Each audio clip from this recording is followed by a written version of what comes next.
Hey everyone, welcome back to another week on the Nav.it Files. I'm your co-host Maia and I'm here with my co-host Erin, Hi guys. and we're gearing up for post-Thanksgiving week of lots of to-dos, and we're into December. So welcome to December with Nav.it. Yay. Yeah, I'll It's start so off happy the day December. as we do every day. Erin, what did you do for yourself today? I got a workout in. Ooh, I was that's exciting. very, What kind of work yes, did very you proud of do? myself. I did it in between. I took all my calls from the gym this morning and then I got like a 45 minutes in between different calls. I love that you do that. I think that's so funny. I mean, like you could hear, like these people must think I'm crazy at the gym. I just like walk around. There's a cafe, so I'm not like totally crazy, but yes. That's amazing. I love it. I went to the gym myself today. I slept in a little bit. I slept till like 7:30 this Oh, morning, oh which my, yeah, a little bit. Oh my God. Good no, job. but like for a weekday, that was a good sleep in. I haven't been sleeping very well, so I'm very Yes, excited. I have that's huge. blackout curtains on the way, which I'm really, I live by them. yeah, me too. I just like new house woes, that kind Yeah. of Yeah. yeah. New house, old house. We had house woes this weekend. Yes. Oh, God, we did. So what, Madame, have you been doing for marketing today? So I feel like I have been on this track for the last few episodes, but I have put together our marketing strategy into 2020, which everybody has probably now heard me say incessantly. But I want to call out our really good brainstorm and strategy session. That was Erin and I have these sessions. We have two sessions a week, Monday and Friday. One always turns into like a brainstorm strategy. I feel like it's typically the Monday, and then yep. Saturday or Friday rather is like the recap, What founding woes, those kinds yeah. of things. Yeah, like TPA stuff. Yep. So my kind of marketing win and work that I was reminded of today was we were going through kind of our unique value proposition. So when you put together, as I'm sure any of you who have ever created a marketing plan have ever done, you want to consider kind of what you're bringing to the table that's unique to what could be a myriad of other competitors in your space. So obviously we have a few different key kind of compelling value adds as we're focused on women. But it's a really what I think is a really important way to go about it is through this user research, which I've also spoken about at length now, both from a qualitative and quantitative perspective. We're looking at basically what are the key pain points of our target audience and how are we addressing those pain points in like a succinct way. Yeah. And so how I went about doing that was we've been doing a ton of interviews and we'll continue to do customer interviews till the day I die. But we've kind of hit a milestone mark of saying, okay, we've done so many of these. Now we need to start codifying the data. So Yeah. even when you're in qualitative mode where you're like asking open-ended questions and you're interviewing people, you still need to do so in a way that's like statistically significant as best Yeah. you can from a qualitative standpoint. So I like to use the form of coding to basically like organize all of the answers to all the questions from your interview guide, no matter how your kind of conversation may have deviated across the interview, and try and pull out key themes or what we call codes to identify those pain points across different kind of I would say like outliers and more mainstream responses. And so we've come up based on all that data collection and research. I think we've come up with a pretty strong key 3-pillar approach to how we're solving, a lot of user pain points and issues that we're seeing time and time again with Yeah. this fundamental problem with the financial industry. So, you all will start to see more and more of these kind of three pillars and the ways in which we talk about different tools being built out. But it was a really great exercise and I think a great way for our teams to coordinate and strategize quarter over quarter and like think about what our value internally is too and how we're communicating our growth to different Yeah. users. So what I really liked about it was not only did it help, it distilled it down to the three key like pain points that we see consistently across users, but then we could organize our features and our products around it, right? And be able to, and I think that was the key. We've said we have all these products or these features in our product, but being able to then directly correlate it to the pain point that we're solving was really, I thought it was great. We finally getting there, right? Yeah, yeah. So we had a bit of a light bulb aha moment as we approached the first week of December, which always feels. Yes, I'm so excited for December.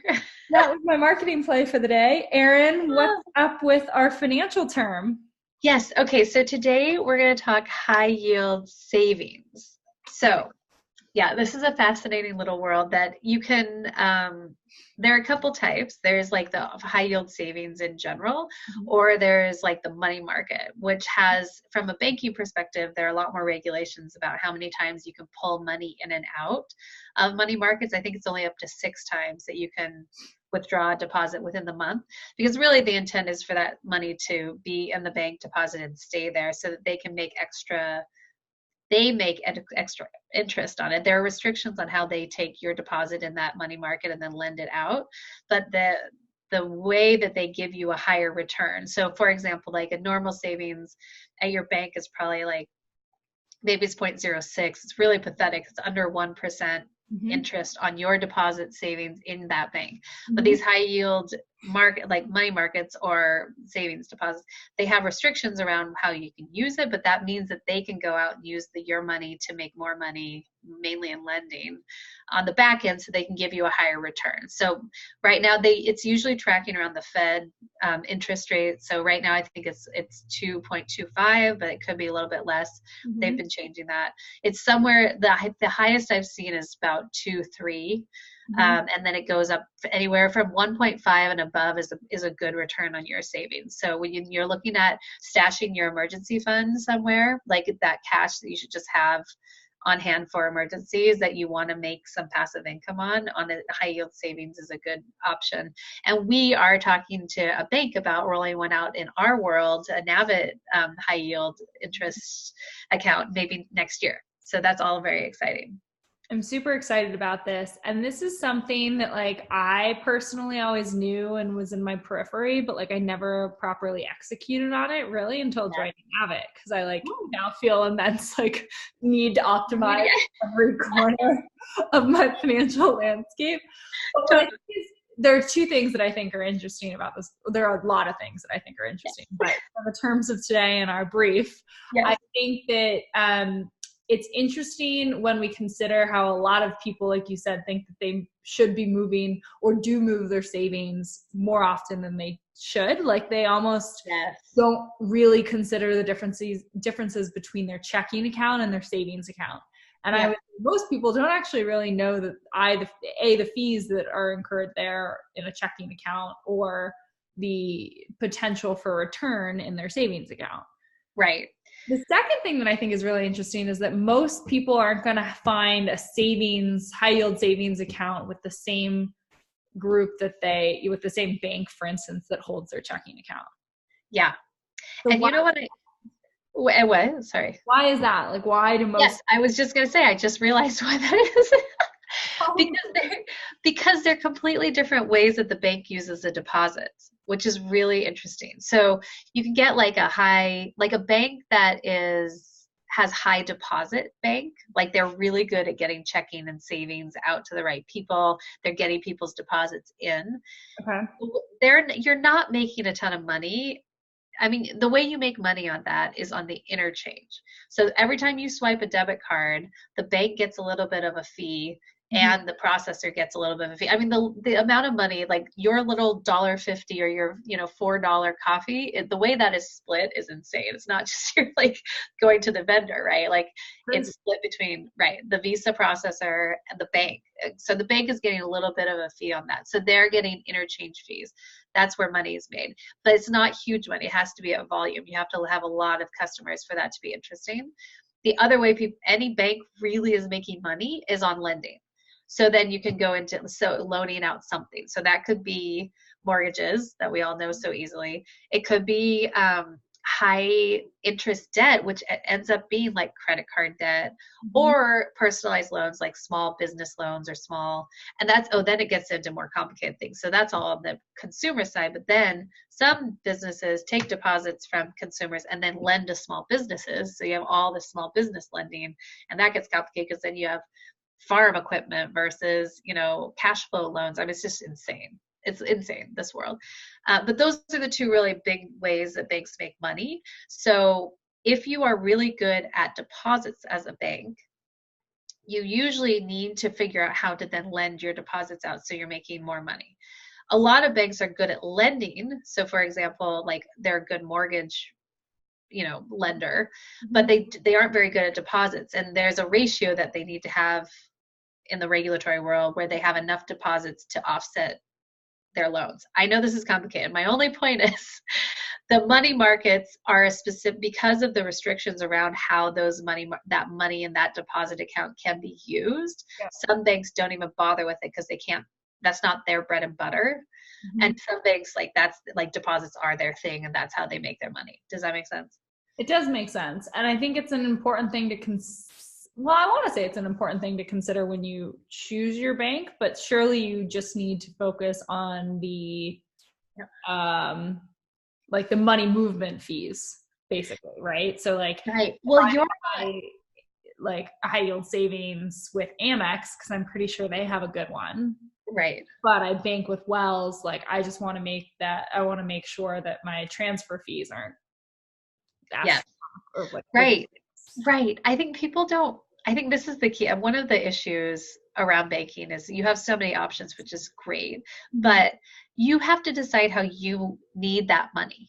Right. So like for example, if we have a small business, so if we set up a small business in the bank that I knew that I could transfer money to in a fast and easy way so I wouldn't incur the cost, right? The fees. So if you want to, like, if that's your number one reason for banking, or for example, when I was 14, I started my little checking and savings came together at that time, where I could just automate that little deposit every time I got a paycheck into the savings. So if you just need that, then banking at one bank is fine until you accumulate a really high level of savings. And then the question is, what is that bank doing for you? Like if you start to have a really high amount of savings, it might be useful to move it to a bank that can give you a better high yield.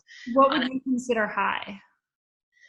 So good high yield savings, like I said, is like, I'd say that you're starting to be interesting over one, but not really 1.25 and above. But really, there are a lot, the fintech world, there are a lot of competitors out there that are now, it's only online. So now they can get you to 2.5 or 2.25. I don't think anyone's up to 2.5 right now. So about high as in what's high in your amount of savings? Oh, I mean, it really depends on your socioeconomic status. But if you start to have even a couple $100, 2.25 on a couple $100 starts to add up. And again, it's compound interest. So it's not just the two, right? It's like two, then you have 102, and then you have 106, and then, it compounds based on what you have. So I would say when you feel like you've saved an amount of money that is substantial for you, that you should start to be getting a higher yield on that, because the banks are making money on those deposits. You might as well get a little bit back. Totally, I love it. I have also just made so many notes for the next few episodes of our. Yay! Okay. So, I could talk about this forever. I also, before we get to my favorite discussion of the day quickly, I also want to make a quick shameless plug in.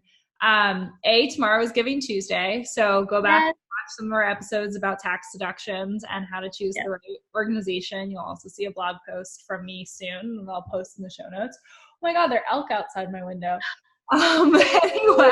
No, oh my God. Anyway, also so Erin and I are teeing up our season 2 of our podcast, and we would love your feedback on what topics you want to hear about. We're going to basically take this on into long form mode and dive deep into compound interest, for example. So what key topics do you want? But in a fun way. In a fun way, always. And also in, I think, a way we'll probably schedule those topics out so that they build on each other, right? So we've just talked about high yield savings, and then we'll get into something like compound interest that impacts your high yield savings. So there'll be some logic behind it. There will be always logic with us. Totally. All right, let's end on my favorite topic for the day. Erin, what's your real talk? My real talk is what's my real talk? I had all of my family in for Thanksgiving, which was, yes, all lovely. And then I got sick. So I think my body was literally like, no, no, no. This isn't the time for you to entertain. When they arrived, it was so strategic. I was like sitting there, like getting like stockings on, like going to the nice family dinners. And I was like, why didn't I get sick now? 8 a.m. They all come in, 8 a.m. She is down, like down for the count. Fever, coffee, like can't breathe, like everything. My body was like, no, you let them all entertain themselves. Yeah. Sorry. Great. I have a really good real talk, and I'll be real fast with my real talk. As we were teeing up for this episode, I was doing something else on that 2020 roadmap, and I found myself Googling women in collaborative roles because I'm trying to not prove the point, but expand on the idea that we have an opportunity to create this really awesome community of women because women like to collaborate with each other. Women are collaborative. At it. And I got down a rabbit hole of guilt. Ooh, which we can talk more about maybe tomorrow. But it has been proven, and I did not know this, that guilt is a female trait. Oh, what does that mean? And that just pisses me. What does that mean? It's like we're the only ones that have it? I mean, TBD, because I had to start this episode in the midst of reading the Harvard Business Review on guilt. but yes, I will let you know more about it tomorrow. I think it's interesting. They basically tested it in a few ways. One of the ways was women feel less or feel more responsible for scheduling over the things they have to get done in their day. So I'm crazy about blocking out time for the things that I have to get done. But clearly, if you guys haven't figured this out by now, I guess I'm more of the male mentality than the female mentality on most. That's not true. I bet, but also I'm selfish with my time. Also, one thing I noticed about you, like you do have those blocks, but if something important comes up, you'll adjust. Oh, yeah, you move it. So that was the thing. So basically, it was like men were saying the best way to be collaborative or to support your team is to know your role, whereas women were saying the best way to support your team was to be collaborative and make sure everybody on your team is supported.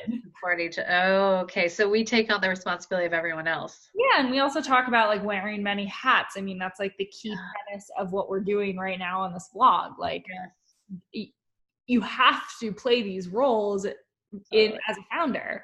And so it just astounds me that for so long, we haven't been in the foundership game. So excited to explore this topic and guilt more. Running I hope you come up with solutions to it too when we talk about it because we all have it. I mean, well, first solution is block out time. And if it's something that you have to get done, that's going to literally keep you up at night, because I do have those. Yeah. Prioritize it. If like somebody can only meet during that time, fine, but make sure that you move that to another time in the work hours. Right. I am I can't wait to talk about this. Yeah. I'm a huge fan of setting boundaries. So I agree. I love it. Yay. To leave off on that. Thank you guys so much for watching, and we'll talk to you tomorrow. Bye, guys. Bye.